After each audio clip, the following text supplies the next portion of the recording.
And good evening now. Thanks for being with us. I'm J.R. Barry. And I'm Darcy Strickland. The City of Columbia announced the new 4 faces of the Columbia Housing Authority Board of Commissioners yesterday, or better yet on Tuesday. Mayor Steve Benjamin said they would start immediately. We spoke to Georgia Martin and James Chatfield the night they were appointed, and tonight our Jenna Krasina has more on why Ann Sinclair and Kara Simmons want to be a part of the Housing Authority.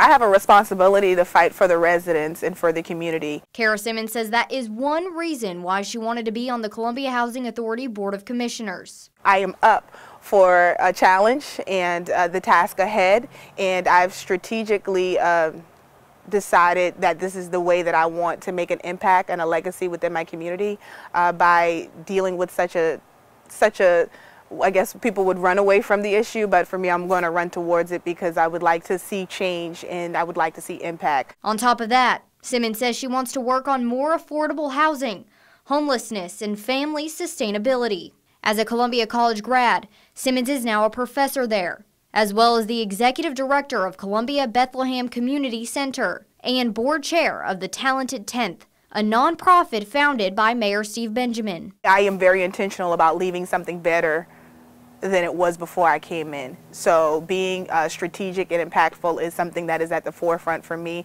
And sometimes, you have to make those hard decisions and you won't always make friends, but we have to be strategic and we have to be intentional and we have to do the best, especially for the least of these. Another new face on the board is Ann Sinclair, who says her past experiences called her to be on the board. She served on the Columbia City Council for 20 years and worked closely with the Housing Authority in the past. Based on what I've read, it's a tragedy that didn't necessarily need to happen. It shouldn't have happened. So it's important to figure out why it did happen.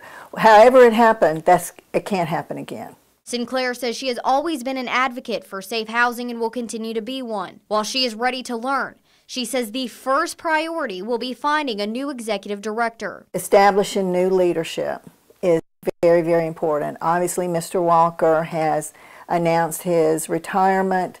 So what happens next? Is there an interim? Is there a search for a new person? So these are major questions that this almost new board is going to have to decide because there's got to be somebody strong at the helm of the Housing Authority.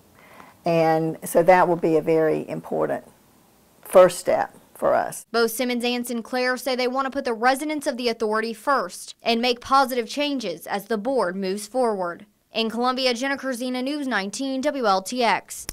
For more information on the backgrounds of the new board member, simply go to our website, WLTX.com.